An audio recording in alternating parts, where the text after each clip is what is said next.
Mga rollback sa produkto petrolyo ginpatuman karon nga adlaw. Sa balita international, 64 ka pasahero sa cruise ship ngayara hamtang sa baybayon sang Japan nagpositibo sa nCoV. Sa patag sa kadampang, mapag-on nga team target sang Gilas Pilipinas para sa FIBA Asia Cup 2021 qualifiers. Sa balita entertainment, magician nga si Shin Lim nagpakita sang pagkabilib sa Pinoy singer nga si Marcelito Pomoy. Lasay 5 Aksyon Radio Philippines Standard Time. Detalye sa mga balita lokal pagkatapos ginamang sini.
Pasimbanwa, mabugnaw nga hangin nagadapyan na ikaw na ginapamatian namon ginasandigan.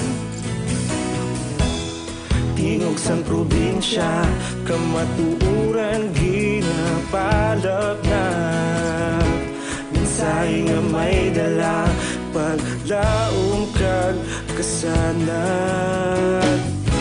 Tinuig na nagligan, ikaw gihapon ang ako nga istasyon. Sa pagbudlak sang adlaw, sa pagduhaw sang biton, mga balita nga may dala inspirasyon. Aksyon radyo, bakolod man sa gihapon. Padayon aksyon radyo, bakolod saludo sa imo. Padayon aksyon radyo, salamat sa pagserbisyo. Patas kag balanse, matuod nga mensahe, wala sang ginadampingan. Padayon aksyon radyo.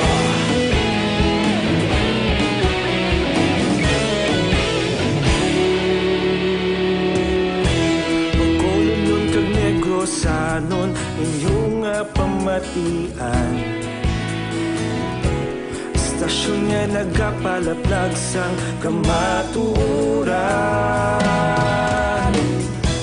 Mabakod nga prinsipyo, reporter handa sa serbisyo.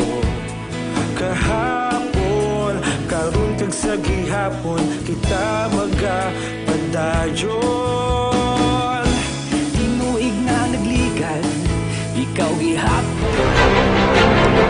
Pabalik sa Aksyon, balita evening reason, 8 minutos nakaligid sa tak ng alasay sa Aksyon Radio Philippines Standard Time. Kagkaroon sa detalye sa balita lokal. Magapadayon ang kampanya sa Bacolod City Police Office batok sa ilegal nga droga bisan wala na si Police Lieutenant Colonel Jovi Espinido. Ini ang ipahayag ni Bacolod City Director Police Colonel Henry Biñas matapos gin relief si Espinido sa BCPO kaginsaylo sa Office of the Chief PNP. Si Espinido ang nag-abot sa syudad sa Bacolod naglikid nga bulan sa Oktubre matapos gin padala ni Presidente Rodrigo Duterte agon magbulig solbar sa problema sa ilegal nga droga sa syudad sa Bacolod. Suro pa kay Biñas na pamatud-an sa BCPO nga masarangan nila ang kampanya batok sa ilegal nga droga bisan nga wala si Espinido. Apang suro kay Biñas nakukunta ni amabulig ni Espinido sa ila kampanya bangod ginakahadlokan ang iyang ngalan. Mismo si Biñas ang nagako nga wala makahibalo sang rason sa pag-relief kay Espinido kag wala pa siya sang may ginauyatan nga kopya sang relief order. Sa karon bakante ang pwesto nga Deputy City Director for Operation kag City Drug Enforcement Unit nga amo ang ginbayaan ni Espinido.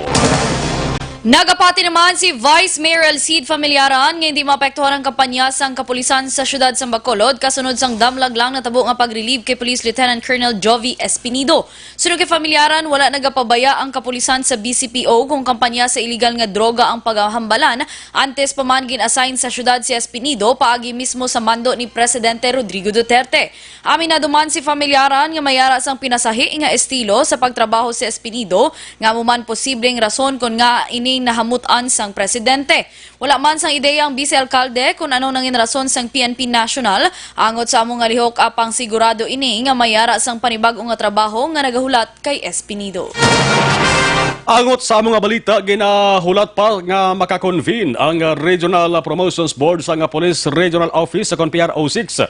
Agod madiskusyonan ang mga masunod nga tikang nga himuon sang kapulisan sa Western Visayas kaga posible reassignment sa pulis nga igabulos kaya Police Lieutenant Colonel Jovi Espinido sa Bacolod City Police Office kon BCPO. So kaya PRO6 spokesperson na Police Lieutenant Colonel Joe M. Malong bangod sa pag-relief kay Espinido, isa naman ka senior officer ang nakakas sa PRO6 kag kinahanglan gilayon sang pulis nga magabulos nga ang performance kaangay kon mas labaw pa kay Espinido. Sa piyak sa naging pahagman ni Malong nga nagapabilin sa gihapon nga hugot ang kampanya sang kapulisan batok sa illegal nga droga. Pahayag pa ni Malong posible sa patikayonon nga command conference ni PRO6 Director Police Brigadier General Rene Pamuspusan sa maabot nga Lunes mahimo istoryahan ang pagpahamtang sang bagong nga personnel sa BCPO. Sa iban nga balita lokal, ginapaabot ni Vice Mayor Alcide Familiaran, chairman sang Interagency Task Force Against Novel Coronavirus, nga ila na nga matapos sa palabuton nga Lunes ang pagdihon sa regulasyon ukon protocol angot sa preventive measures nga dapat ipatuman sang tanan nga mga hotel kag pension houses sa syudad sang Bacolod. Sunod kay Familiaran, ini nga draft ang natalana nga ipaydalom sa nagakaigo nga deliberasyon kag approval sang nagkalain-lain nga mga ahensya sang gobyerno nga miyembro sang amo nga task force.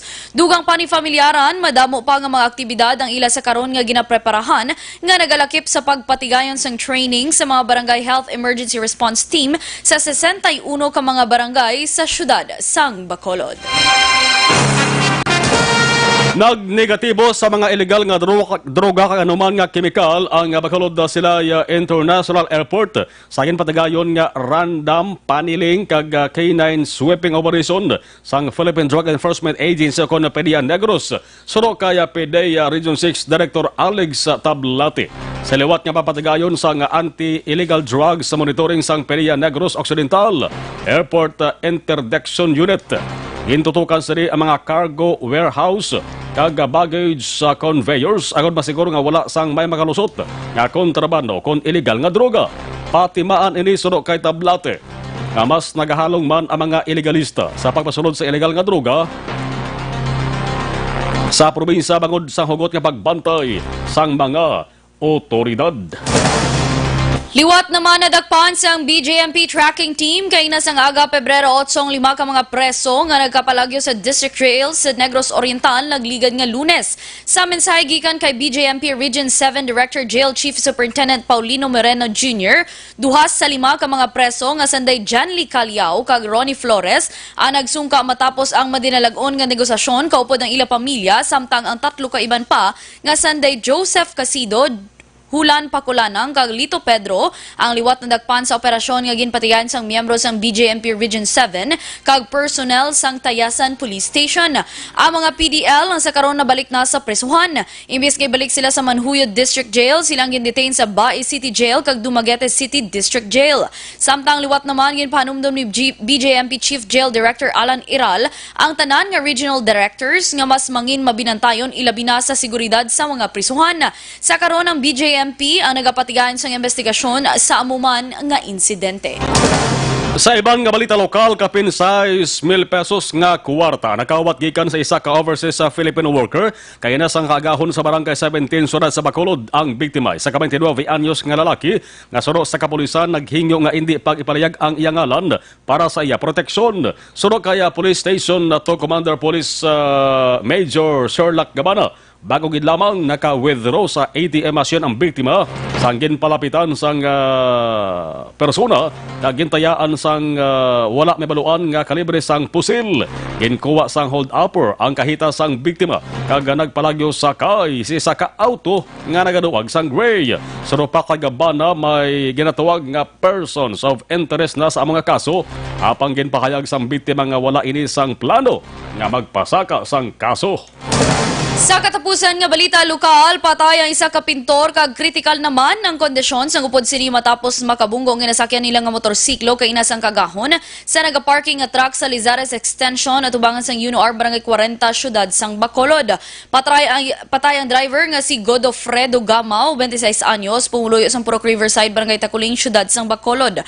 Samtang kritikal naman ang angkas sini nga si Jonel Ganat, 22 anyos sang Purok Katilingban Barangay 39 sa Amuman nga syudad. Si Ganat ang ginabulong sa Corazon Luxin, Montelibano Memorial Regional Hospital matapos makaangkon sang dako nga pilas sa ulo.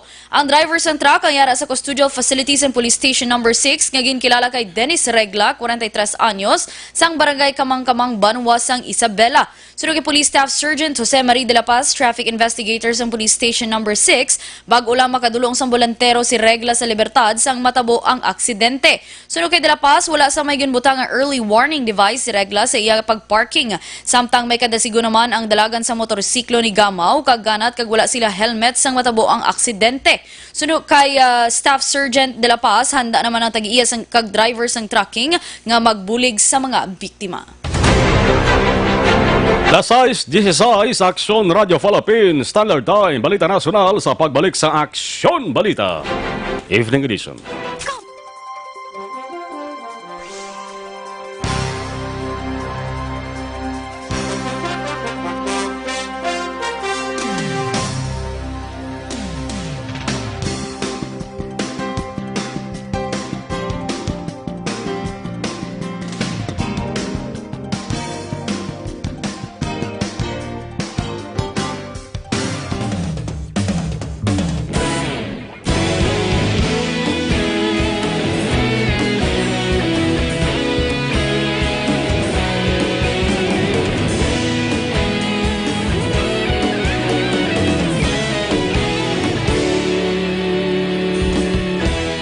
Agapasang banwa, mabugaw nga hangin, nagadapyan na. Ikaw nang ginapamatian namon ginasandigan. Tingog sang probinsya, kamatuuran ginapalap na. Minsay nga may dala, paglaom kag kasanag. Tinuig na nagligan, ikaw gihapon ang ako nga istasyon. Sa pagudlak sang adlaw, sa pagtuhaw sang biton. Mga balita nga dala inspirasyon. Aksyon radyo, Bacolod man sa gihapon. Padayon Aksyon radyo, Bacolod saludo sa imo. Padayon Aksyon radyo, salamat kisa pagserbisyo. Patas kag balanse, matuod nga mensahe, wala sang ginadampingan. Padayon Aksyon radyo.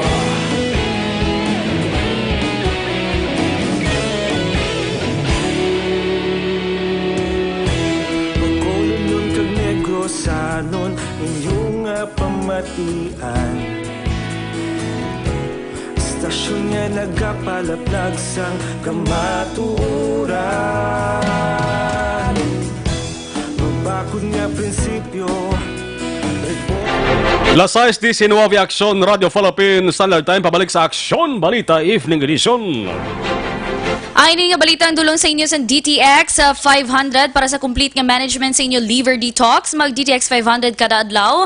Ang DTX 500 ay may detoxifying compounds nga nagatinlo sa atong dugo kag atay. Ining may mga active ingredients, phytochemicals kag antioxidants pangontra sa liver inflammation, cirrhosis kag cancer. Para sa healthy nga liver, make sure to stay active, healthy and fit. Mag DTX 500 capsule ka na. Dugangan pa parisa nina sa nga Mighty C, ang alkaline nga vitamin C nagaedukar, nagabalance base ka na pabakod sang aton immune system, ginatap na ang mga infection, ubo, sipon, trangkaso, TB, pneumonia, kag iban pa nga balatian. Kag ang Mighty C, ang alkaline nga vitamin C manami man ini nga antioxidant nga vitamin para sa mata, ginahatagan sang alibyo ang nagakurap-kurap nga mata, katarata kag glaucoma.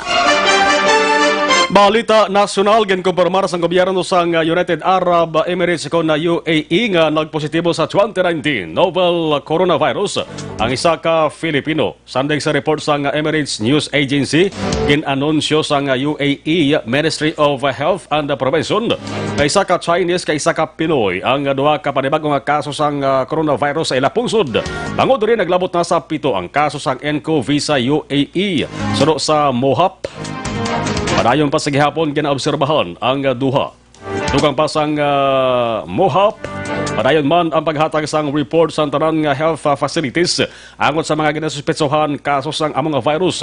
Ginpasiguro pa sang Mohap nga nagapahiangot sila sa tanan nga mga departamento sa pungsod para mapasiguro ang kahiluwayan sa mga residente sa UAE. Magabiyahe naman padulong sa Wuhan City, China ang isa ka team sa Department of Foreign Affairs para sa patigayunon nga repatriation operation sa mga Pinoy. Sunod sa DFA, magabiyahe ang team paagi sa Real Air Flight gikan sa Clark International Airport padulong sa Wuhan Sabado sang gabi Pebrero 8. Ginpasiguro sang ahensya nga nasambit nga biyahe ang nakabaton sang clearance gikan sa mga otoridad sa China. Ila iga-assist ang mga Pinoy nga napabilin sa epicenter sang 2019 novel coronavirus acute respiratory disease.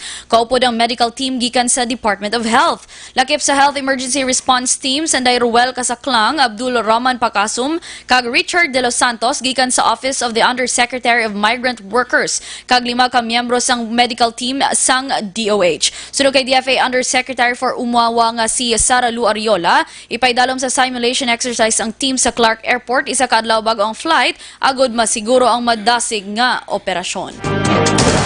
Nagpadala ang Department of Foreign Affairs o DFA sang relief goods sa mga stranded nga Pilipino sa Wuhan City, China bangon sa nCoV. Sa ginpagawa nga statement ginpahayag sang ahensya nga nakig-angot na Sanday Mark Anthony Guerra kag Sani Darin Biharin gikan sa Philippine Consulate General sa Shanghai sa mga volunteer members sang Filipino community para sa relief operation.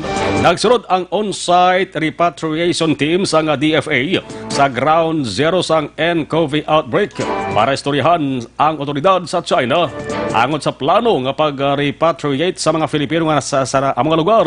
Nagkuha ang DFA sang isa ka salakyan para bisitahan ang mga lugar nga may nagaistar nga Pinoy kag ginhatag ang mga pagkaon kay iban pa nga mga kinahanglanon. Nadulaan naman sang 10 bilyones pesos nga income ang turismo sa Pilipinas bangod sa ginpatuman nga travel ban sa China angot sa padayon nga paglaptas ang makamamatay nga 2019 nCoV. Sunod kay Philippine Tour Operators Association President Cesar Cruz, kapin 50% sang reservation sa Boracay, Bohol, Cebu kag Palawan ang nakanselar. Sunod pa kay Cruz, mahimo mabatyagan sang industriya sang turismo sa Pilipinas ang epekto sang nCoV. Tubtob bulan sang Agosto. Sunod naman kay Tourism Secretary Bernadette Romulo Puyat, ginatarget sa karon sang Department of Tourism ang pagpabaskog sang promotion sa South Korea kag United States. Sa karon nagapakigangot naman ang DOT sa mga hotels kag airline companies nga maghatag sang discount sa good ma-attracts ang mas madamo nga bisita. Samtang liwat naman ginklaro ni Puyat nga pagtapna sa nagalapta nga virus sa gihapon ang prioridad sang gobyerno. Nagpatuman ang bilang kumbuyahan sang langis sa panibag-o na naman nga rollback sa preso sa ila produkto sa petrolyo. Sa abiso sang Phoenix Petroleum, may rollback nga 60 sentimos kada litro ang ila diesel, samtang 30 sentimos naman sa kada litro sang ila gasolina. Epektibo ang oil price adjustment kay na sa aga, Pebrero 8. Ini ang ikaapat na nga simana nga may rollback sa mga produkto sa petrolyo. Ini paabot nga mag-aanunsyo man ang iban nga mga kumbuyahan sang langis. Sa katapusan nga balita national, mas madamo nga mga Pilipino ang nagasuporta sa panawagan sang pagban o kung pagdumili sa single-use plastics. Ini base sa ginpatigan nga surveys and social weather stations. Sa nasambit nga survey, naglambot sa 61% sa mga respondent ang nagpalayag nga pabor sila sa paglimit sa pag-usar sang plastic containers bangod sa problema sang global plastic pollution. Base sa nasambit nga survey nga ginpangunahan sang Global Alliance for Incinerator Alternatives, luyag sang kadamaan sa Pinoy Pinoy ang insakto nga regulasyon sa paggamit sang sandbags nga may 71% nga approval. Ginsundan ini sang plastic straws kag stirrers nga may 66%, plastic labo bags nga may 65%, styrofoam food containers 64%, juice packs 59%, plastic nga kutsara kag tinidor 54%, plastic bottles para sa tubig ang 41% naman. Samtang 7 naman sa kada pulo ka Pinoy ang pabor nga magbakal sang langgaw, patis kag iban pa nga condiments nga nakabutang sa plastic refillable containers ikumparar sa sachet. Las 6:25, dugang nga balita. Pagkatapos gilamang sari.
Banwa, mabugnaw nga hangin nagadapyan na ikaw nang ginapamatian namon ginasandigan. Tingog sang probinsya, kamatuuran ginapalap na mensahe nga may dala, paglaom kag kasanat. Tinuig na nagligan, ikaw gihapon ang ako nga istasyon. Sa pagbudlak sang adlaw, sa pagduhaw sang biton, mga balita nga dala inspirasyon. Aksyon radyo, bakolod man sa gihapon. Padayon aksyon radyo, bakolod saludo sa imo. Padayon aksyon radyo, salamat sa pagserbisyo. Patas kag balanse, matuod nga mensahe, wala sang hinadang pilihan. Padayon aksyon radyo.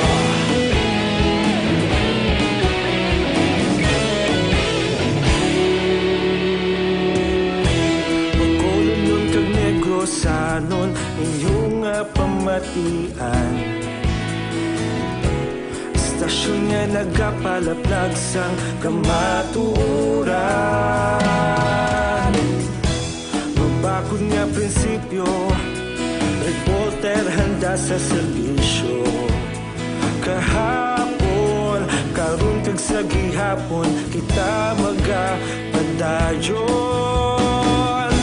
Tinuig na nagligan, ikaw gihapon ang ako nga istasyon. Sa pagbutlak sang adlaw, sa pagtuhaw sang biton, mga balita na may dala inspirasyon. Aksyon radyo, bakolod man sa gihapon. Padayon aksyon radyo, bakolod saludo sa imo. Padayon aksyon radyo, salamat kit sa pagserbisyo. Patas kag balanse, matuod nga mensahe, wala sang hinadang pilihan. Padayon aksyon radyo. Una sa balita, una sa aksyon, sa Bacolod Aksyon Radio. Sa balita na international, naglamot na sa 64 kapasaheros ng cruise ship nga Diamond Princess na nagpositibo sa 2019 nCoV matapos ang 3 ka bag-o nga kaso nga na-record.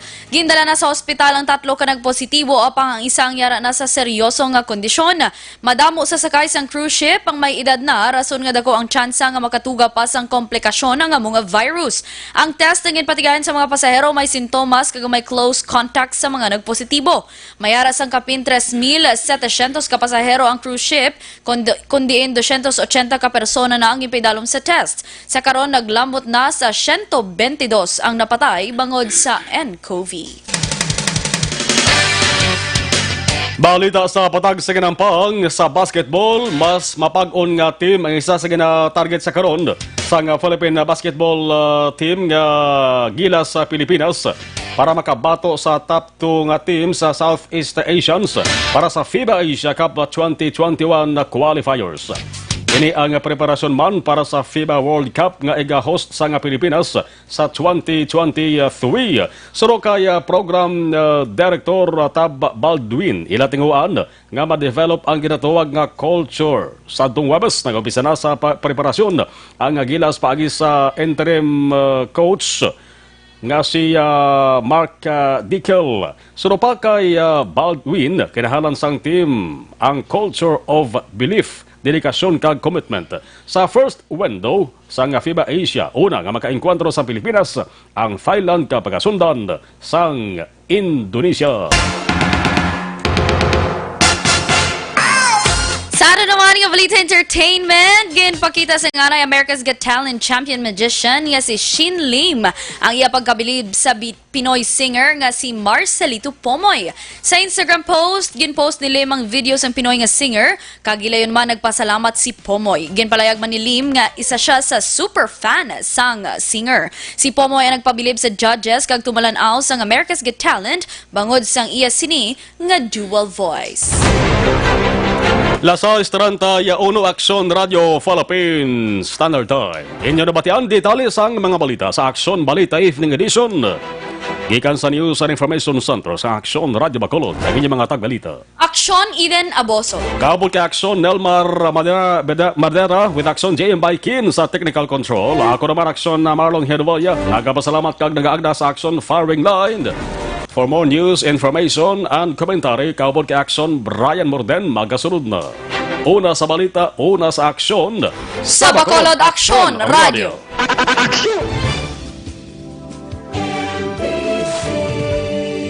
Manila Broadcasting Company.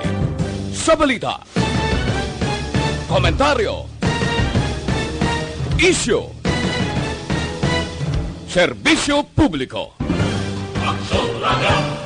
Sa Bacolod, Aksyon Radio.